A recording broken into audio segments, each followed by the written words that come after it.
그렇게 살다가 그냥 그렇게 살다가 죄 가운데 죽어서 지옥으로 갈 수밖에 없는 그러한 운명 아닌 운명이었습니다.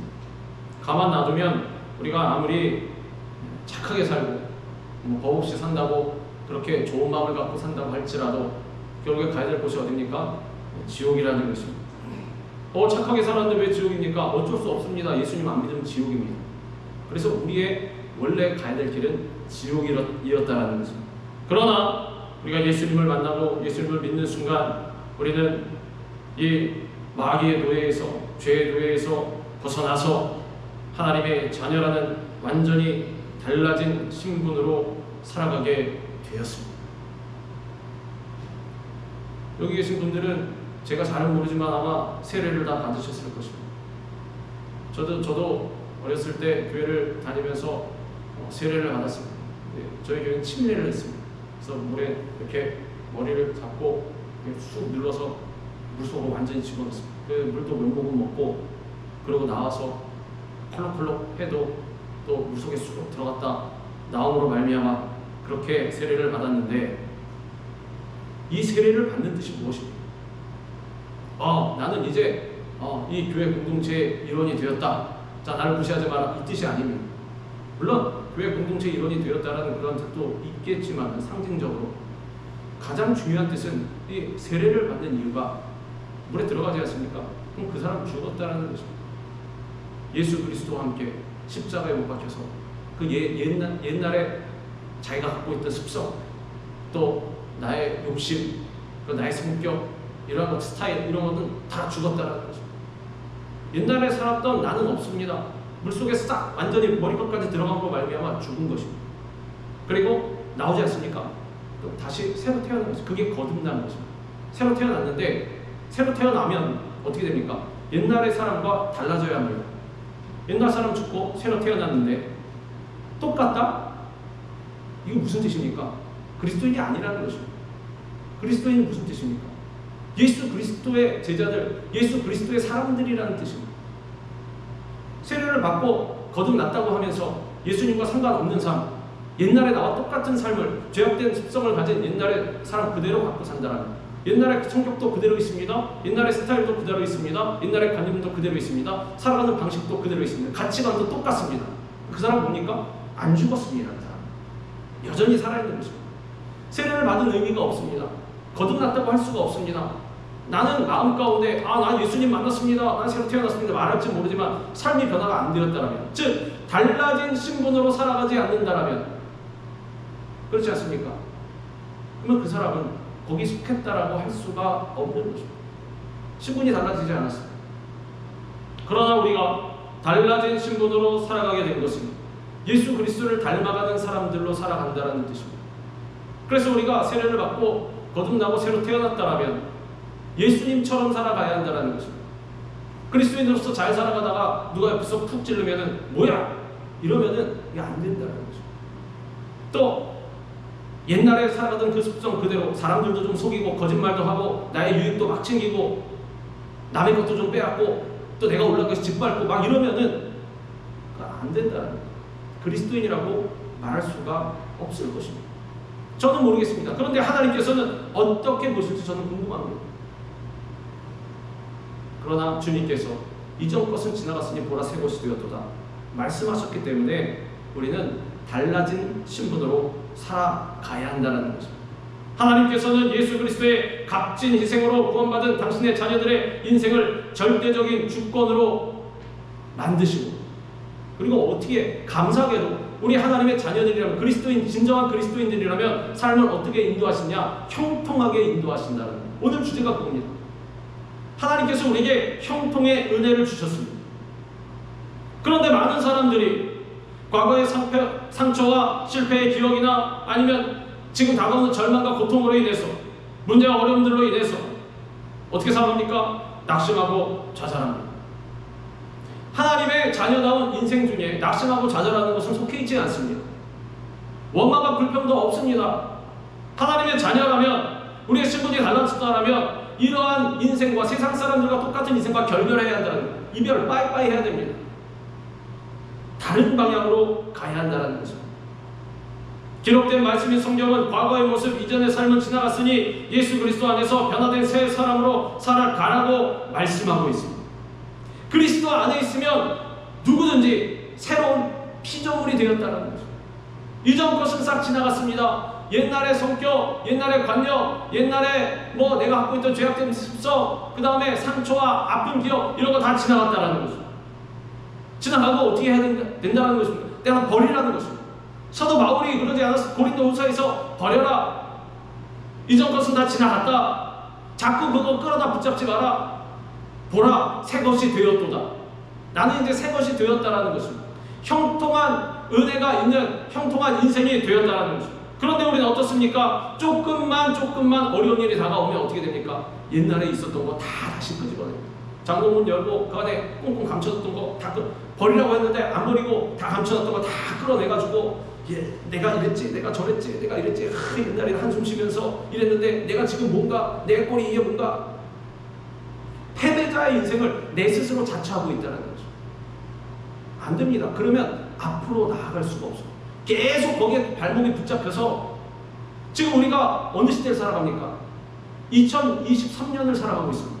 근데 나는 지금 어디에 살아가고 있는지 보시기 바랍니다. 혹시 1960년대에 살고 있는 것은 아닌지, 1980년도에 살고 있는 것은 아닌지, 1990년도에 살고 있는 것은 아닌지 돌아보시기 바랍니다. 지금 나의 현 주소가 어디입니까? 지금 주님 붙잡고 형통한 사람으로서 미래를 위해서 나아가야 하는데 자꾸 과거의 발목을 붙잡고 있는 것입니다. 끌어당기고 있는 것입니다. 내가 내 자신 이제 놔야 하는 것입니다. 그 사슬을 풀어버려야 합니다. 미래로 나아가야 하는 것입니다. 우리는 낙심과 좌절, 원망과 불평, 옛 습성들을 다 버려버리고 문제 어려움을 만날 때에도 나를 사랑하신 하나님께서 나와 함께 하신다라고, 하나님께서 나의 일생을 책임지시고 인도해 주실 것이다라고, 반드시 어려움을 극복하고 형통한 삶으로 나아가게 될 것이다라고 날마다 선포하면서 나아가야 하는 것입니다. 이게 무엇입니까? 전문적인 용어로 이것을 믿음이라고 하는 것입니다. 지금 나에게 벌어진 것은 아무것도 없습니다. 환경의 어려움은 계속해서 다가옵니다. 육신의 고통도 있습니다. 그리고 뭐도 잘 안 되는 것 같습니다. 그럼에도 불구하고 믿음은 무엇입니까? 바라는 것들의 실상입니다. 내가 마음 가운데 주님! 그럼에도 불구하고 주님께서 나와 함께 하시고 좋은 길로 인도하심을 믿습니다. 계속해서 일하심을 믿습니다. 하고 그것을 직접 실상으로 바라보고 있다는 그것은 그대로 이루어진다는 것입니다. 반대입니다. 반대는 믿음이 없다? 하나님을 믿지 못하고 의심한다? 라면 하나님께서 일하시지 않고 예수님께서 그러셨습니다. 당신을 바라보시고 의심하고 또한 조롱하고 또 얕보고 이런 사람들 앞에서는 일하시지 않으셨습니다. 예수님 째째하시네 이게 아니라 주님께서는 그만큼 우리의 믿음을 보시는 것입니다. 그래서 믿음이 있는 자들에게는 기뻐하시고 일하시는 것입니다. 반대로 믿음이 없다라면 기대하지 마시기 바랍니다. 그냥 그렇게 살아가시기 바랍니다. 그러나 우리 그럴 수 없지 않습니까? 믿음이 있어야 하는 것입니다. 믿음을 가지고 우리 주님만 바라보고 믿음의 주여 온전케 하시는 우리 예수님만 바라보고 환경의 어려움이 다가와도 뚫고 나아가는 것입니다. 또 여호와를 기뻐하라. 그가 내 마음의 소원을 내게 이루어 주시리로다. 어려운 상황 가운데 있어도 주님으로 인해서 기뻐하는 것이고 주님께서 함께 하심으로 말미암아 기뻐하는 것이고, 그러면 주님께서 우리를 보시고 주님께서 기뻐하시고 우리의 마음의 소원을 이루어 주시는 것입니다. 우리가 하나님 한 분만으로 인해서 기뻐할 때, 만족할 때 하나님께서 우리 마음의 소원을 이루어 주시고 그 삶을 축복의 길로 인도하시고 기적의 길로 인도하시고 은혜의 길로 인도하시고 형통의 길로 인도해 주시는 것입니다. 인생을 살다 보면 우리가 예상치 못한 문제와 어려움을 만나서 절망 가운데 떨어질 때가 있습니다. 절망의 감옥에 갇혀버릴 때가 있습니다. 늘 좋은 일만 일어나기를 기대하고 하는 일마다 잘 되기를 바라겠지만 감당하기 어려운 시련이 연속해서 다가오기도 하는 것입니다. 그래서 마음 가운데 막 불안함도 있고 어려움도 있고 또 좌절과 낙망함도 다가옵니다. 그러나 이러한 고난은 말씀드리는데 누구나 있습니다. 누구나 겪고 있습니다. 겉으로 웃고 있을 뿐이지 누구나 다 어려움이 있다는 것입니다. 그럼 무슨 뜻입니까? 어떻게 보면 좌절과 낙망할 필요가 없다는 것입니다. 그리고 고난과 역경은 의로운 삶을 살려는 사람에게 특히나 더 많이 다가옵니다. 주님께서 말씀하셨습니다. 주의 뜻대로 살아가려면 분명히 고난도 겸하여 받게 될 것이다. 고난도 반드시 있다는 것입니다. 이상하게 생각하면 안 됩니다. 어렵게 생각하면 안 됩니다. 실망하면 안 된다는 것입니다. 내가 주의 뜻대로 살려고 하는데, 나 올바로 살려고 하는데 왜 이렇게 어려움이 있지? 이러면 안 된다는 것입니다. 어떻게 보면 그래야 됩니다. 고난이 다가오네. 내가 올바른 삶을 살고 있구나. 물론 나의 실수와 죄 때문에 어려움이 다가오는 경우도 있지만 그런 경우를 제외하고, 그러니까 고난이 다가오면 우리 기도하지 않습니까? 주님, 저에게 어려운 일이 다가왔습니다. 주님 돌아봐 주시옵소서. 말씀하여 주옵소서. 그럼 주님 말씀하실 것입니다. 야, 네가 이거 잘못했는데 이거 회개해라. 위로하지 않으시는 이상은 위로하실 것입니다. 걱정하지 마라. 근심하지 마라. 너 잘하고 있다. 힘을 내라. 내가 너와 함께 함이니라. 위로를 해주시는 것입니다. 그러면 계속해서 나가면 됩니다. 이상하게 생각하지 말고 주님 감사합니다. 기뻐하고 즐거워하면서. 요셉도 그랬습니다. 요셉은 수차례 절망적인 상황을 만났지만은 여전히 하나님을 신뢰하고 믿음을 지켰습니다. 하나님께서는 그런 요셉에게 은혜를 주셔서 고난을 잘 이겨낼 수 있도록 인도하셨습니다. 요셉이 오늘 본문에 나온 대로 보디발의 집에 노예로 잡혀갔을 때 큰 위기를 만나지 않았습니까? 보디발 아내가 막 꼬십니다. 그래도 어떻게 했습니까? 믿음을 지켰습니다. 신앙 때문에 지금 억울한 일을 당하는 거죠. 신앙 때문에. 이러한 상황 가운데서 믿음을 지키려고 밟아놓으시다가 대개 그렇게 되면 어떻게 됩니까? 주님, 내 꼴이 이게 뭡니까? 난 열심히 주님 믿었는데 저 이제 주님 안 믿으랍니다 하고 막 나갈 것입니다. 아니면은 그곳에서 벗어나기 위해서 내 인간적인 노력으로 얕은 수를 쓰거나, 그럼 적당히 타협할 수도 있습니다. 많이 제가 그러면 잘해드리겠습니다. 그 와이프랑 손을 잡으면 그 인생이 세상적으로부터 형통할 수도 있었을 텐데, 요셉은 어떻게 했습니까? 믿음을 지켰다는 거죠. 주님, 그런 세상적인 형통함이라는 거, 잘 된다는 거, 내가 생각하는 거, 인간적인 그런 거 다 필요 없습니다. 그냥 주님만 바라보겠습니다. 원칙을 지키겠습니다. 협박이 다가와도, 위협이 다가와도, 때로는 달콤한 유혹이 다가와도 딱 끊는 것입니다. 철옹성같이 막는 것입니다. 뭘로 가지고? 믿음의 방패를 가지고. 요셉은 아버지 야곱으로부터 가장 사랑받는 아들이었습니다. 야곱은 특별히 요셉을 위해서 얼마나 사랑했느냐, 채색옷까지 지어 입혔습니다. 형들한테 아무거나 입어라. 그리고 요셉한테는 좀 차별하는 것도 사실 좀 잘한 것은 아니겠지만 채색옷을 지어 입힐 정도로 요셉을 아주 사랑하고, 요셉은 그러한 사랑을 독차지했다는 것이죠. 그러나 아버지의 사랑을 독차지했던 요셉은 반대로 어떻게 됐습니까? 형들에게 미움을 받았습니다. 사실 엄마가 다 다르지 않았습니다. 그러니 미움을 받는 것도 어찌 보면 당연하죠. 그래도 아버지는 똑같은 형제들이었습니다. 그러니까 친형제들입니다. 그런데도 형들의 미움을 받았다는 거죠. 요셉이 형들의 곡식단이 자신의 곡식단을 향해서 절하는 꿈, 해와 달과 11별이 자신을 향해 절하는 꿈을 꾸고 형들에게 말하니까 형들은 요셉을 더욱 미웠어요. 그렇지 않아도 미운 털 박혔는데 와서 그 꿈이 그러지 않아 누가 들어도, 아무리 바보들이 들어도 뭐야? 그럼 나머지 절하는 곡식단이 우리들이고 절 받는 곡식단이 너냐? 그게 무슨 생각이 있습니까? 저놈을 죽여야 되겠다. 감정이 극도로 상한 형들은 요셉을 죽임으로써 이 요셉의 꿈이 어떻게 되는가를 지켜보기로 했습니다. 무슨 뜻입니까? 한마디로 미웠다는 것입니다. 얼마나 미웠습니까? 죽일 정도. 요셉이 그들에게 가까이 오기 전에 그들이 요셉을 멀리서 보고 죽이기를 꾀하여 서로 이르되 꿈꾸는 자가 없는도다. 이 사람들이 원수가 아닙니다. 친형제입니다. 그런데 뭐하고 있습니까? 죽일 계획을 짜고 있습니다. 생각해 보십시오. 우리 잘은 모르겠지만 누구나 형제가 있을 수 있고 그렇지 않습니까? 집안에 형이 있을 수도 있고 누나가 있을 수도 있고 동생이 있을 수도 있고. 생각해 보십시오. 형제 간에 대부분 우애가 좋은 것입니다. 그런데 한 사람이 한 사람을 죽이기를 꾀하고 있습니다. 저는 죽여야 되겠다. 저 형을 죽여야 되겠다. 저 동생을 죽여야 되겠다. 마치 가인과 아벨처럼 죽여야 되겠다. 그 얼마나 비극입니까? 그런데 지금 요셉은 그걸 당하고 있는 것입니다. 요셉이 아버지의 심부름으로 양떼를 돌보는 형들을 찾아갔을 때 형들은 요셉을 구덩이에 던져 넣었고 지나가는 미디안 상인들에게 은 20을 받고 팔아버렸습니다. 다시 말씀드리는데 이들이 누굽니까? 친형제들입니다. 그런데 팔아버렸다는 거죠. 노예요. 상인들은 요셉을 애굽으로 데리고 가서 바로의 친위 대장 보디발에게 팔아 넘겼습니다. 요셉은 지금 요즘으로 말하면 당시에 노예들 하는 일들이 요즘에 노예는 없지만 뭐가 있습니까? 가사도우미가 있습니다. 그렇지 않습니까? 집안일 이렇게 돌봐주고 밥도 해주고 청소도 해주고. 요즘에 가사도우미처럼 그렇게 인권이지 않습니다. 당시의 노예들이. 그렇지 않습니까? 우리 영화를 보거나 역사책을 많이 봐도 나옵니다. 노예들은 뭘로 취급을 받느냐? 물건입니다. 물건. 우리가 왜 집에 있는 플라스틱 그릇이나 일회용 접시도 쓰고 더러워지면 버리지 않습니까? 그 노예도 똑같습니다. 사람이 아닙니다. 물건입니다. 이후에 출애굽 시대가 되어서 이제 하나님의 율법이 있을 때에도 노예에 대해서 말씀하실 때도 마찬가지였습니다. 노예는 일반 사람과 똑같이 취급을 못 받았습니다. 조금 인권은 좋아졌지만서도 그러나 물건처럼 취급을 받았다는 것입니다. 그래서 실제로 노예를 죽여도 이웃집 노예를 죽여도 돈 몇 푼 주면 끝납니다. 원래는 율법이 그러지 않습니까? 사람을 죽이면은 어떻게 됩니까? 똑같이 목숨으로 갚아야 됩니다. 그런데 노예는 달랐습니다. 그 정도로 노예는 더군다나 그 이전입니다. 그런데다가 이스라엘 공동체도 아닙니다. 그렇지 않습니까? 애국입니다. 애국. 이방인, 이방 나라.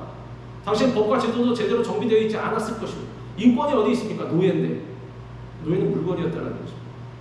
그러므로 힘들고 고된 노예 생활을 하게 된 요셉이 믿고 의지할 분은 하나님 한 분밖에 없었습니다. 사실은 도망칠 수도 있었고 그리고 반란을 일으킬 수도 있었겠지만 무력으로 어떻게 해보려고 할 수도 있었겠지만 요셉은 그러지 않았다는 것입니다. 요셉은 어떻게 되었습니까? 그저 가만히 하나님 인도하시는 대로 이끄시는 대로 던져 넣으시는 대로 그곳에 가만히 주님만 바라보고 있었다는 것입니다. 하나님을 신뢰하면서 모든 상황을 받아들였습니다. 비록 노예였지만 주어진 상황에서 성실하게 최선을 다하고 주인 보디발의 인정을 받았습니다. 물론 우리가 요셉 같은 상황에 처했을 때 원망 불평은 절대로 안 됩니다. 요셉처럼 겸손한 마음으로 아 주님 믿습니다 하고 나아가야 되는데 중요한 것은 무엇이냐? 그렇다고 요셉이 형통하게 되었던 그 원인이 요셉에게 있었습니까? 요셉이 잘해서 그렇습니까? 그건 아니라는 것입니다. 오늘 우리가 살펴봐야 될 것이 다른 때는 그렇습니다. 요셉의 성실함도 우리가 살펴봐야 하는데 오늘은 어느 측면에서 봐야 하느냐? 형통함에 은혜를 주신 하나님의 측면에서 바라봐야 한다는 것입니다. 요셉이 잘했음에도 불구하고 요셉을 형통하게 인도하시는 분은 요셉의 삶을 형통하게끔 만드신 분은 하나님의 전적인 은혜 때문이었다는 것입니다. 그렇다고 해서 우리가 막살자는 것은 아닙니다. 그러나 우리가 해야 될 본분은 요셉처럼 성실하게 최선을 다하는 것이고 그리고 하나님께서 은혜를 주시는 것은 우리의 노력과 우리의 공로 때문은 아니라는 것입니다. 그걸 알아야 됩니다. 그래서 우리는 범사에 하나님께 감사해야 한다는 것입니다. 하나님께서 함께 하시는 요셉을 그 집의 가정 총무로 삼고 자기의 소유를 다 요셉의 손에 위탁했습니다. 이 보디발이라는 사람이 보디발은 하나님께서 요셉과 함께 하심을 보고 함께 하신 하나님께서 그의 범사에 형통하게 하심을 보았답니다. 보디발이 누굽니까? 날마다 기도하는 사람입니까? 영적으로 깨어있는 사람입니까? 아닙니다. 근데 보디발이 하나님께서 요셉과 함께 하심을 봤다랍니다. 그의 범사에 형통하게 하심을 봤다랍니다. 무슨 뜻입니까? 하나님께서 보게 하셨다라는 것입니다. 만약에 하나님께서 이렇게 함께 하시지 않았다면 요셉을 이쁘게 보게끔 만들지 않으셨다면 요셉이 아무리 노력했어도 그거 됩니까? 안 됩니다. 어차피 노예 중에 한 명인데. 그리고 하나님께서 함께 하시는 그 요셉을 가정총무로 삼고 모든 것을 요셉의 손에 위탁했습니다. 보디발이 요셉에게 자기의 집과 그의 모든 소유물을 주관하게 하게 한 때부터 하나님께서는 요셉을 위해 보디발의 집에 복을 내리시고 잘되게 하셨습니다. 이거 보십시오. 요셉이 무슨 생각이 있겠습니까? 요셉이 하나님의 처한 환경 가운데 집어넣으셨는데 하나님이 집어넣으셨는데 요셉이 그 노예가 되었음에도 불구하고 최선을 다했습니다. 자, 그러면 우리가 생각할 때 내가 그렇게 노예가 되었습니다. 그런데 그럼에도 불구하고 최선을 다했습니다. 그러니까 하나님께서 누구에게 복을 주셔야 됩니까? 나에게 주셔야 되지 않습니까? 노예에서 풀어주신다든지 나에게 큰 재산을 주셔서 노예 신분에서 해방되게 하신다. 돈을 내고. 근데 어떻게 되십니까? 엉뚱하게도 보디발에게 복을 주십니다. 무슨 뜻입니까? 보디발의 입장에서 봐라 얘만 데리고 있었는데 나에게 복을 주시네. 그럼 요셉은 주님 뭡니까 이거? 열심히 한 것 억울한 상황에 처한 사람은 난데 왜 저 사람이 복을 받습니까? 보디발이 복을 받는다고 해서 요셉에게 뭔가 재산의 반을 띄워줬습니까? 복을 받은 거에 뭐 10분의 1이라도 띄워줬습니까? 그런 얘기가 없습니다. 보디발은 보디발 나름대로 복 받았습니다. 그러니까 즉 엉뚱한 사람이 복 받았다는 것입니다. 우리의 삶도 그럴 때가 있습니다. 자, 우리를 누구로 세우셨습니까? 축복의 통로로 세우셨습니다. 그래서 우리가 주님의 복 받은 자들이면 우리의 환경에도 주님께서 복을 주실 수가 있다는 것입니다. 근데 어느 경우엔 그렇게 생각할 때가 있습니다. 주님 열심히 한 것은 난데 왜 저 사람이 복을 받지요? 거기까지 좋습니다. 근데 뭐가 있냐면 내가 잘하지도 않았는데 저 사람으로 말미암아 내가 복을 받았는데 착각하는 경우가 있습니다. 내가 잘해서 복을 받았구나. 그 사람은 그 사람 나름대로 엉망진창으로 계속 살아가고, 즉 복은 엉뚱한 사람이 맞고 잘하는 사람대로 고생 직사게 하고, 이런 경우가 우리 가운데도 있긴 있습니다. 말씀드리려는 것이 뭐냐면, 그럼에도 불구하고 이 열심히 하는 사람은 좌절하고 낙망하면 안 된다는 거죠. 왜냐하면 그것이 바로 형통이라는 거죠. 이상하지 않습니까? 나에게 복이 와야 형통인데 나에게 복이 안 오고 엉뚱한 사람에게 복이 왔습니다. 그런데 그것도 형통입니다. 왜냐하면 지금 이 모든 것들이 하나님의 계획의 수레바퀴 안에 있다는 거죠. 그 톱니바퀴 안에 지금 잘 맞물려 돌아가고 있습니다. 근데 나만 맞물려 잘 들어가고 돌아가게 보이지 않는다라는 것일 뿐, 하나님께서 보실 땐 잘 맞물려 돌아가고 있다. 그리고 그것을 믿으시기 바랍니다. 내가 잘하고 있다라는 것. 내가 요셉처럼 열심히 처한 환경 가운데 최선을 다하고 있다라면, 반대로 이러한 것에 실망하여서 주님 저 억울합니다, 안 할랍니다, 내가 열심히 해봤자 딴 사람만 못 받고 이러고 나가면 어떻게 됩니까? 그 수레바퀴에서 그 톱니바퀴에서 빠져나가는 것입니다. 내가. 그럼 이게 돌아갈 수가 없습니다. 하나님이 잘 인도하시는 그 형통의 길 가운데서 벗어나게 된다는 거죠. 그러면 안 돼요. 주님 잘 믿고 계속해서 이 환경을 잘 받아들이시고 주님만 바라보고 앞으로 나아가시기 바랍니다. 하나님께서 노예 신분이었지만 성실하게 최선을 다한 요셉과 함께 하시고 그의 삶을 형통하게 계속해서 만들어주시고, 그런데 이런 요셉에게 또 시험이 다가왔습니다. 보디발의 아내가 요셉을 유혹하려다가 뜻을 못 이루자 모함하여서 감옥에 갇히게 했습니다.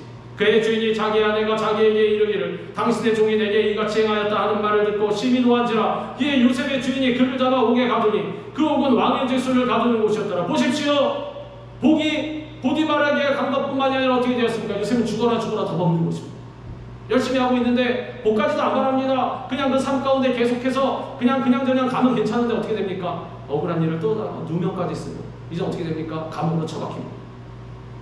요셉은 하나님 앞에서 죄 짓는 것을 두려워해서 보디발 아내의 유혹을 거절했지만 도리어 더 큰 죄인이 되어서 왕의 죄수들만 들어가는 감옥에 갇히게 된 것입니다. 다시 말씀드린 건데 정치범 왕의 죄수들만 들어가는 감옥은 못 나옵니다. 나올 수가 없습니다. 특별한 일이 있지 않고 억울하게 감옥에 갇혔고 상황은 더 어려워지게 되었습니다. 그런데 오늘도 말씀 가운데 뭐라고 되어 있냐? 하나님께서 요셉의 삶을 계속해서 형통하게 만드셨다. 우리도 인생의 감옥 가운데 이렇게 갇힐 때가 더 어려운데 설상가상이라고 하지 않습니까? 엎친 데 덮친 거라고 하지 않습니까? 그러한 일을 당하는 경우도 있습니다. 사실 열심히 신앙생활 하는데도 불구하고 요셉처럼. 그런데 하나님께서는 뭐라고 하십니까? 야, 이게 형통한 거다. 그리고 우리는 그것을 믿어야 해요. 좌절하고 낙망하고 실망하고 실족하여서 주님 전 도저히 못하겠습니다 하고 도망가면 안 된다는 거죠. 요셉이 감옥에서 타락해서 도망갔습니까? 아닙니다. 계속 거기에 있었습니다. 많은 일을 가다가 주위 사람들에게 모함을 받거나 더 어려운 상황을 만날 수도 있습니다. 그래서 죄와 적당히 타협하고 싶은 유혹에 빠지기도 합니다. 그러나 예수님을 믿는 사람들은 절대로 죄의 유혹에 넘어가서도 안 되고 죄와 타협해서도 안 됩니다. 마지막 날에 주님 앞에 섰을 때 이거 절대로 핑계가 안 됩니다. 주님, 제가 이럴 수밖에 없는 이유가 있었습니다. 들어보시지요. 구구절절 설명을 해도 주님, 우리 가정이 그때 어땠고 나의 경제적인 상황이 어땠고 옆 사람은 나를 와서 모함하고 나를 억울하게 만들고 주님, 이 사람은 나와 약속을 어기고 나를 배신하고 이랬기 때문에 제가 이렇게 좀 편법을 쓸 수밖에 없었습니다. 그 변명이 안 된다는 거죠. 왜 그런 말씀들 좀 들었을 것이고, 이거 미국에서도 저도 어떤 분한테 말씀 이렇게 고속도로 갈 때 스피드 때문에 잡히지 않습니까? 그래서 스피드라 과속해가지고 잡힐 때 경찰이 페트롤카가 막 와가지고 잡지 않습니까? 그 두 대가 가는데 한 대만 잡혔습니다. 뒤에 가는 놈. 그 사람이 그럼 경찰이 아니 저 사람은 왜 안 잡고 나만 잡냐고 억울하다고. 근데 경찰이 뭐라고 합니까? 저 사람과 당신하고 무슨 상관이야? 당신이 죄를 지은 거 맞는데. 그렇지 않습니까? 그런 거를 우리가 주장하는 그런 경향도 있다라는 거죠. 죄를 지은 건 다른 문제인데 그렇지 않습니까? 핑계를 댑니다. 한국에도 법의 대원칙에 뭐라고 되어 있냐면 범죄에 대해서는 평등권을 적용하지 아니한다라고 되어 있습니다. 범죄의 영역에 대해서. 근데 우리 그건 모릅니다. 내가 범죄하고 죄를 지은 거 생각하지 않고 뭐라고 그러냐? 이 핑계 저 핑계 다 된다라는 것입니다. 이래서 죄를 짓고 저래서 죄를 짓고. 핑계 없는 부동은 없다라고 합니다. 핑계 다 있습니다. 원인은 다 있습니다. 나와 상관없는 원인도 있을 수가 있어요. 그러나 그럼에도 불구하고 죄와 타협해서는 안 된다라는 것입니다. 요셉이 그랬습니다. 요셉이 충분히 그럴 수 있지 않습니까? 아, 내가 노예 신분으로서 어떻게 거절을 합니까? 당시 노예는 사람도 아니었는데. 근데 그럼에도 불구하고 내가 감옥에 갇힌 한이 있어도 심지어 죽음의 위협이 다가와도 죄를 지을 수 없다라는 것입니다. 그러한 의로운 길로, 그리고 의로운 선택을 함으로 말미암아 다가오는 위기와 어려움을 하나님이 주시는 형통함이라는 것입니다. 분명히 하나님 편에 서서 바른 길, 정직한 길을 선택하고 성실한 삶을 살아가야 합니다. 핑계가 안 됩니다. 주님, 제가 몸이 너무나 아파서 그랬습니다. 핑계가 안 됩니다. 주님, 우리의 집이 경제적으로 어려워서 그랬습니다. 핑계가 안 됩니다. 그럼에도 불구하고 원칙을 지켜야 한다는 것입니다. 그리고 그렇게 바른 삶을 살았다면 어떠한 절망적인 상황 속에서도 낙심할 수가 없는 것입니다. 낙심하지 말아야 합니다. 오히려 하나님 안에서 감사하고 기뻐해야 하는 것입니다. 다만 이뿐 아니라 우리가 환난 중에도 즐거워하나니 이는 환난은 인내를, 인내는 연단은 소망을 이루는 줄 알미로다. 환난 가운데 있어도 참고 인내하면 연단을 통해서 마침내 우리의 꿈과 소망이 이루어지는 것입니다. 고난은 끝이 아닙니다. 절망의 산을 빠르게 통과할 수 있는 축복의 터널과 같은 것입니다. 터널을 만들어서 빠르게 절망의 산을 통과하는 것과 같이 우리가 겪는 고난은 축복에 이르게 하는 터널과 같은 것입니다. 터널 들어갈 때 어두컴컴해서 긴 터널 아무것도 안 보입니다. 그런데 어떻게 됩니까? 결국엔 가다 보면 결국엔 끝이 나옵니다. 밝은 빛이 보이는 것입니다. 그리고 통과하고 나서 보면 어떻습니까? 거기 그러지 않은 한국에도 가면 서울에서 동해안까지 가는데 어떻게 합니까? 대관령을 꼬불꼬불 산을 넘어서 1시간을 넘게 고개를 넘어서 4-5시간 걸려서 가야 되고, 그때 지금 어떻게 합니까? 조금만 밟으면 2시간 반이면 갑니다. 왜 그렇습니까? 터널을 다 뚫어놨기 때문에. 그 터널이 들어갈 때는 어둡고 침침하고 절망 가운데 있을 것 같지만 사실 다 통과하고 도착해보면 어떻습니까? 지름길이었다는 거죠. 그것을 우리가 알아야 합니다. 고난이 다가온다 해도 좌절하거나 뒤로 물러서지 말고 예수님의 십자가를 붙잡고 믿음으로 계속해서 멈추지 말고 전진해 나아가야 하는 것입니다. 누가 그런 비유를 했습니다. 신앙은 무엇이냐? 흘러가는 강물을 거꾸로 거슬러 노를 저어 올라가는 것과 같다. 즉 멈추면 어떻게 됩니까?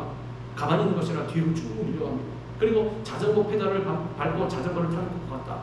자전거 가다가 힘들어 가만히 있어 어떻게 됩니까? 관성 때문에 좀 가겠지만 어떻게 되면 결국에 쓰러집니다. 안 쓰러지기 위해서 어떻게 돼요? 계속 페달을 밟고 가야 한다는 것입니다. 그게 신앙생활입니다. 그렇게 나아가야 하는 것입니다. 우리는 예기치 않은 고난을 만나 절망의 감옥에 갇혔을 때 하나님께서 우리와 함께 하신다는 중요한 사실을 잊지 말아야 합니다. 하나님께서는 늘 우리 옆에 계시고 우리를 인도하시고 우리를 돌보고 계십니다. 나만 모르고 있을 뿐이지 하나님께서는 늘 나를 지켜보고 계신다는 것. 걱정하지 마시기 바랍니다. 절망하지 마시기 바랍니다. 두려워하지 마시기 바랍니다. 두려워 말라, 내가 너와 함께함이니라. 놀라지 말라, 나는 내 하나님이 됨이니라. 내가 너를 굳세게 하리라. 참으로 너를 도와주리라. 참으로 나의 의로운 오른손으로 너를 붙들리라. 이것은 주님께서 우리에게 약속하신 것입니다. 어떠한 고난이 다가오고 문제와 어려움이 다가와도 믿음으로 이겨내시길 바랍니다. 믿음을 가지고 나아가면 환난이 변하여서 반드시 우리에게 축복으로 다가오게 되는 것입니다. 하나님은 좋은 일이 있을 때만 우리와 함께 하시는 것이 아니라 극한 절망에 처했을 때에도 우리와 함께 하십니다. 모든 사람들이 나를 외면하는 듯하고 홀로 외롭게 내버려진 듯 느껴질 때에도 하나님께서는 언제나 우리 곁을 지키고 계십니다. 곁에 계셔서 우리를 붙들어 주시고 힘과 용기를 주시고 모든 어려움 속에서도 승리의 삶을 살도록 계속해서 이끌어주고 계십니다. 요셉은 억울하게 누명을 쓰고 감옥에 던져졌습니다. 그러나 그곳에서도 하나님께서는 여전히 요셉과 함께 주셨습니다. 여호와께서 요셉과 함께 하시고 그에게 인자를 도와사 간수당의 은혜를 받게 하시네. 자, 요셉이 감옥에 들어갔습니다. 그런데 간수를 만나기 전에 한 게 뭐가 있습니까? 아무것도 없습니다. 그냥 죄수로 억울한 신분으로 억울하게 누명 쓰고 들어와서 감옥에 갇힌 거밖에. 근데 어떻게 하셨냐? 간수장에게 은혜를 받게 하셨답니다. 요셉이 먼저 성실하게 뭔가를 해서 은혜를 받은 것이 아닙니다. 지금 감옥에 던져졌는데 간수장이 그냥 요셉을 측은한 마음으로 본다라는 것입니다. 감옥에 던져졌지만 하나님께서는 요셉과 변함없이 동행해 주신 것입니다.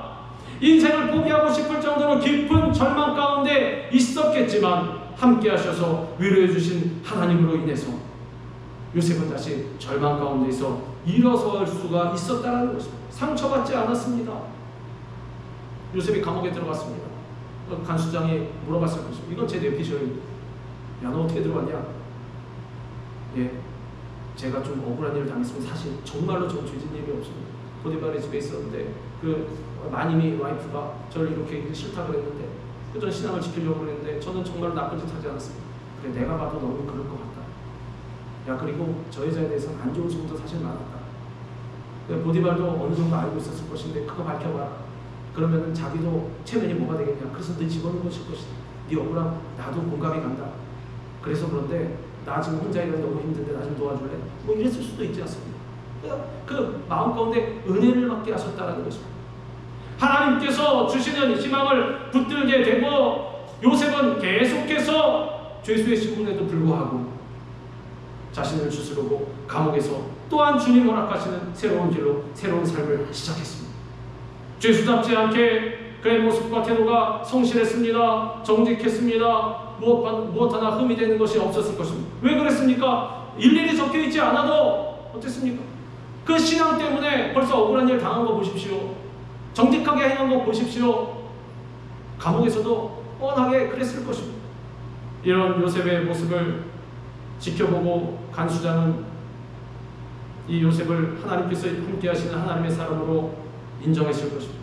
간수장의 옥중죄수를 다 요셉의 손에 맡김으로 그 재반 사물을 요셉이 처리하고 간수장은 그의 손에 맡긴 것은 무엇이든지 살펴보지 아니하였으니 이는 여호와께서 요셉과 함께 하시니라. 여호와께서 그를 범사에 형통하게 하셨더라. 세상적인 관점에서 봤을 때 정말로 그렇습니다. 억울한 일을 당하고 노예로 잡혀간 것도 그런데 거기서 또 억울한 일을 당해서 또 죄수까지 되고 이런 것이 형통하다고 말할 수는 없을 것입니다. 그렇지 않습니까? 억울한 일이지. 저 사람은 뒤로 잡아도 앞으로 잡아도 뒤로 잡아도 머리가 깨진다든지 그런 사람으로 보일 것이지 세상 사람의 관점에서 봤을 때. 그러나 하나님의 관점에서 보셨을 때에는 이 사람은 형통한 사람이었다는 것입니다. 온전히 주님 앞에서 정직한 신앙을 지켰기 때문에, 성실하게 최선을 다하기 때문에 하나님께서는 감옥 안에서조차 요셉의 삶을 형통하도록 인도해 주셨습니다. 절대로 중도에 좌절하거나 포기해서는 안 됩니다. 끝까지 정직한 믿음을 지키면 하나님께서 하나님의 시간에 하나님의 계획이 이루어지도록 만들어 주시는 것입니다. 우리가 시작할 때 확신한 것을 끝까지 견고히 잡고 있으면 그리스도와 함께 참여한 자가 되리라.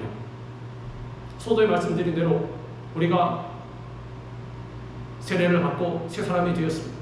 그러면 우리는 뭘 했습니까? 우리는 결단하고 주님 앞에 소원한 것입니다.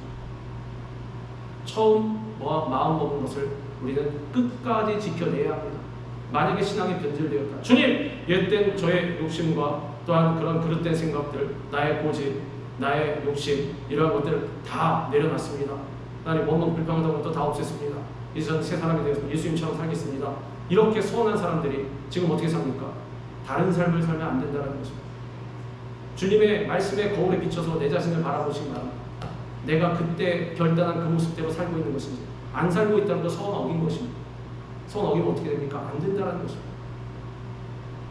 그래서 우리가 시작할 때 확신한 것을 끝까지 견고히 잡고 있으면 그리스도와 함께 참여한 자가 되는 것입니다. 간수장이 감옥에 들어온 죄수에게 감옥을 돌보는 일과 재반 사물을 다 맡긴다는 것은 상식적으로 있을 수 없는 일입니다. 그러나 요셉은 감옥에서조차 하나님의 사람, 하나님께서 함께 하시는 사람으로 인정받았고 하나님을 신뢰하는 요셉을 하나님께서 형통케 하셨습니다. 이처럼 어떤 어려움과 고난을 만난다 해도 함께 하신 하나님을 기억하고 계속해서 우리의 마음을 지켜나가야 합니다.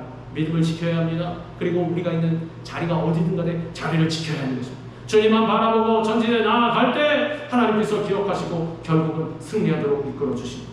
작은 일에 충성하는 자에게 하나님께서 큰 일을 맡겨주신다는 것입니다. 지금 나에게 주님께서 맡겨주신 일이 작다고 실망하지 마시기 바랍니다. 주님께서는 우리의 성실한 모습을 보시는 것입니다. 주님만 믿고 나아가는지, 그럼에도 불구하고 주님께서 인도하신 길로 나아가는 것인지. 형통한 사람은 어떤 사람입니까? 형통한 사람은 형통한 삶을 살아가는 사람입니다. 무슨 뜻입니까? 믿음의 원리가 똑같습니다. 나의 눈으로 볼 때는 형통한 조건이 아니다, 형통한 인생이 아니다라고 할지라도 나는 어떤 삶을 살아야 됩니까? 형통한 은혜를 받은 사람의 삶을 살아가야 합니다. 절망이 다가와도 소망이 있는 사람의 인생을 살아가야 한다는 것입니다. 절망이 다가왔다고 해서 이러고 다니고 좋은 일 좀 있다고 해서 이러고 다니고 이러면 안 된다는 것입니다. 조석관에도 왔다 갔다 하는 사람이 되면 안 됩니다. 어떠한 사람, 어떠한 상황 가운데 있어도 형통한, 세상 사람들이 나를 봤을 때, 모르는 사람들이 나를 봤을 때에도 저 사람은 인생이 굉장히 행복하고 형통한 사람이구나 라고 보일 정도로. 우리 금식 기도할 때도 어떻게 하라고 하셨습니까? 하나님께서 밥 며칠 굶었으니 힘들어서 인상 쓰고 다니라 이랬습니까? 머리에 기름을 발라라, 얼굴에도 기름을 바르고 잘 먹고 잘 사는 사람처럼 하고 다니라는 것입니다. 티내지 말라는 것. 무슨 뜻입니까? 항상 하나님께 은혜 받은 사람의 삶을 살아가라는 것입니다. 풍족한 사람의 삶을 살아가라는 것입니다. 풍족하게 되어서 풍족한 삶을 살아가는 것이 아니라는 것입니다. 행복한 조건을 주셔서 행복한 삶을 살아가는 것이 아니라는 것입니다. 형통한 조건을 주셔서 형통한 삶을 살아가는 것이 아니라는 뜻입니다. 어떠한 상황 가운데 있어도 형통한 인생을 내가 살아가는 사람이 바로 형통한 은혜를 받은 사람이고, 그것이 바로 믿음이 되어서 우리 하나님께서 기뻐하신다는 것입니다. 요셉은 하나님과 동행함으로 노예로 팔려가서도 형통한 삶을 살았고, 감옥에서도 계속해서 형통한 인생을 살아갔습니다. 요셉 자신이 이렇게 하나님께서 인도하시고 함께 하시면 그 인생은 잘 될 수밖에 없는 것입니다. 주님께서는 우리에게 이렇게 약속하셨습니다. 볼지어다 내가 세상 끝날까지 너희와 항상 함께 있으리라. 하나님께서 함께 하시면 염려할 것이 없습니다. 걱정할 것이 없는 것입니다. 조건이 사라지지 않아도 마찬가지입니다. 어려운 상황 계속해서 있어도 마찬가지입니다. 우리는 걱정하지 말아야 합니다. 염려하지 말아야 합니다. 하나님과 동행할 때 하나님께서 결국 모든 것을 다 책임져 주시고 형통하게 만들어 주시는 것입니다. 하나님과 함께하는 그곳이 바로 천국인 것입니다. 그 길이 비록 아픔과 고통이라 할지라도 인생의 모든 경험들을 재료로 사용하셔서 하나님의 계획과 뜻이 이루어지도록 섭리해 주시는 것입니다. 합력하여 모든 것이 선이 되도록 인도해 주십니다. 모든 상황 속에서 감사하며 믿음을 지켜나가면 하나님께서 하나님의 시간이 되었을 때 어떻게 하십니까? 하나님께서 우리를 높여주십니다. 그러므로 하나님의 능하신 손 아래에서 겸손하라. 때가 되면 너희를 높이시리라. 모든 문제와 어려움을 만날 때 절대로 낙심하거나 원망 불평하지 말고 우리와 항상 함께 하시는 하나님과 동행하면서 믿음으로 계속해서 전진하시기 바랍니다. 어두운 밤이 지나면 새벽이 밝아오는 것과 같이 고난의 밤이 지나면 반드시 희망의 새벽이 밝아옵니다. 고난 중에도 함께 하신 하나님을 의지하고 믿음을 지키면 하나님께서 하나님의 때에 우리 삶 가운데 두신 하나님의 뜻과 계획이 결국엔 이루어지게 만들어 주시는 것입니다. 여러 조상이 요셉을 시기하여 애굽에 팔았더니 하나님이 그와 함께 계셔 그 모든 환난에서 건져내사 애굽 왕 바로 앞에서 은총과 지혜를 주시매 바로가 그를 애굽과 자기 온 집의 통치자로 세웠느니라. 보십시오. 형들의 시기와 질투로 시작된 고난이 13년이란 기나긴 시간이 흐른 뒤에 어떻게 되었습니까? 영광스러운 축복, 영광스러운 결과가 다가왔다라는 것입니다. 요셉은 형들에 의해서 구덩이에 떨어져서 죽을 위기에 처했고 또 머나먼 애굽 땅에 노예로 팔려갔습니다. 누명을 쓰고 죄수가 되었습니다. 그런데 거기서 바로의 신하들을 만나고 이 술 맡은 관원장과 떡 굽는 관원장의 꿈을 해석해 주었습니다. 그래서 술 맡은 관원장은 복직이 되었습니다. 그러나 이 관원장 요셉을 기억하지 못했습니다. 이때 요셉에게는 희망의 끈이 다 끊어졌다고 느꼈을 수도 있습니다. 그런데 만 2년이 지난 후에 바로 왕이 꿈을 꾸고 요셉이 해석해 줌으로 말미암아 애굽의 총리가 되었습니다. 바로가 그의 신하들에게 이르되 이와 같이 하나님의 영에 감동된 사람을 우리가 어찌 찾을 수 있으려 하고 요셉에게 이르되 하나님이 이 모든 것을 내게 보이셨으니 너와 같이 명철하고 지혜 있는 자가 없도다. 너는 내 집을 다스리라. 내 백성이 다 내 명령에 복종하리니 내가 너보다 높은 것은 내 왕자뿐이니라. 바로가 또 요셉에게 이르되 내가 너를 애굽 온 땅의 총리가 되게 하노라. 이것이 하나님의 일하시는 방식입니다. 생각해 보십시오. 자, 요셉이 뭘 했습니까? 꿈을 해석해 주었습니다. 오늘날로 적용해 보십시오. 대통령이 꿈을 꿨습니다. 근데 무슨 뜻인지 모릅니다.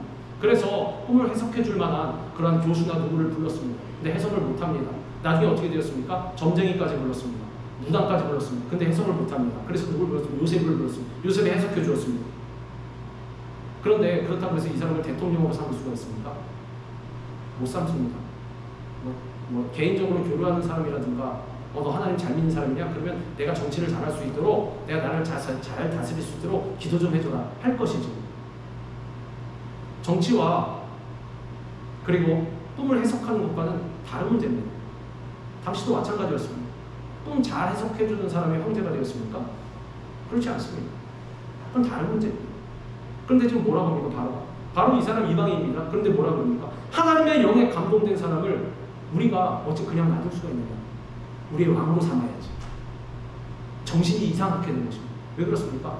이게 바로 하나님의 일하시는 방식입니다. 그래서 우리는 하나님의 일하시는 방식을 속단하면 안 됩니다. 내 생각 같아서는 나의 문제를 해결해 주기 위해서는 이렇게 가야 할 것 같은데 주님께서 그렇게 생각 안 하신다는 거죠. 그냥 하나님 믿고 주님의 길로 열심히 따라가고 있으면 어느 날 갑자기 짠 하시는 것입니다. 그게 하나님의 방식입니다. 자꾸 우리가 세상적인 관점으로 하나님의 사명을 감당하려고 하면 실패한다는 것입니다. 실패. 그러니까 주님께 먼저 그래서 기도하라는 것입니다. 주님의 길로 순종하고 나아가라는 것입니다. 원칙을 지키라는 것입니다. 신앙적인 원칙. 자꾸 세상의 방법을 쓰려고 하지 말고, 그럼 어떻게 됩니까? 꿈을 해석해 줬는데도 불구하고 총리로 삼으신다라는 것입니다. 정치는 다릅니다. 그런데 하나님께서 정치인으로 세워주셨습니다. 최고의 권력자로 세워주셨습니다. 그냥 꿈 좀 해석을 잘했는데, 이처럼 하나님께서 주신 꿈은 하나님께서 실행하시고 하나님의 때에 하나님의 방법으로 반드시 이루어지게 하십니다. 13년이라는 긴 시간 동안 요셉은 연단을 통해 자아가 깨어지고 자신이 하나님 앞에서 아무것도 아님을 알게 되었습니다. 하나님이 정하실 때 그가 하나님만 전적으로 의지하게 된 그때에 마침내 애굽의 총리가 되게 하셨습니다. 정치를 잘해서 수업을 잘 받아서 대학원생이 되어서 아니면 박사가 되어서 나라의 최고 권력자가 된 것이 아닙니다. 하나님께 순종을 했더니 하나님의 마음에 합한 자가 되었더니 하나님께서 그렇게 삼아 주셨다는 것입니다. 우리 뭐라고 생각합니까? 물론 하나님께서 일하시면 개개인마다 다릅니다. 근데 뭐라고 생각합니까? 하나님께 그렇게 열심히 신앙생활하고 충성하고 주의 공동체를 위해서 헌신을 해봤자 교역자, 목자, 전도사 그렇게 되겠지. 네가 다른 꿈을 갖고 있으면 다른 곳으로 가. 우리 그렇게 생각하지 않습니까? 아니라는 것입니다. 기본은 하나님께 헌신과 충성을 다하는 것입니다. 주의 사명을 가장 우선적으로 감당하는 것입니다. 그럼 어떻게 됩니까? 필요한 것을 하나님께서 다 채우신다는 것입니다. 상관없는 것이 아닙니다. 자꾸 상관없다고 생각하는데 상관없는 것이 아닙니다. 정치인도 마찬가지, 경제인도 마찬가지. 시작은 무엇이냐? 시작은 우리 하나님께 충성을 다하는 것, 하나님은 전적으로 의지하는 것, 신앙생활이 기본이 되어야 한다는 것입니다. 하나님께서는 우리에게 꿈을 주시고 그 꿈을 이루시기 위해 반드시 고난을 통과하게 하십니다. 고난의 열매로 축복이 주어지는 것임을 잊지 말아야 하는 것입니다. 십자가 없이 부활이 없는 것처럼 고난 없는 축복은 없습니다. 자녀이면 또한 상속자, 곧 하나님의 상속자요 그리스도와 함께한 상속자니 우리가 그와 함께 영광을 받기 위하여 고난도 함께 받아야 할 것입니다. 우리는 고난이 다가올 때 겁내거나 두려워하지 말고 물러서지 말아야 합니다. 절망의 밤이 지나면 반드시 희망의 아침이 찾아온다는 그 사실을 기억하시기 바랍니다. 저녁에는 울음이 깃들일지라도 아침에는 기쁨이 오리로다. 기도하면 기도할수록, 원칙을 지키면 지킬수록 어려움이 다가옵니까? 걱정하지 마시기 바랍니다. 잘하고 있는 것입니다. 점점 어둠이 짙어옵니까? 괜찮습니다. 새벽은 더 어둠이 짙습니다. 여명이 밝아오기 전엔 더 칠흑같이 어둡습니다. 걱정하지 마시기 바랍니다. 끝까지 주님만 바라보고 계속해서 다른 길로 나아가시기 바랍니다. 하나님께서는 고난 후에 반드시 은총과 복을 주시고, 그러므로 어떤 문제와 어려움과 고통과 괴로움이 다가온다 할지라도 하나님께서 주시는 거룩한 꿈을 붙잡고 믿음으로 전진해 나아가시기 바랍니다. 이때 하나님께서 함께 하시고 하나님의 때 반드시 모든 것이 합력하여 선이 이루어지도록 만들어 주시는 것입니다. 선을 이루시는 것입니다. 요셉과 같이 고난 속에서도 낙심하지 않고 계속해서 믿음과 순종의 길로 나아갈 때 하나님의 진실로 형통하게 만드신 그러한 은혜가 우리 모두에게 다 있기를 우리 주님의 이름으로 축원합니다. 기도하겠습니다.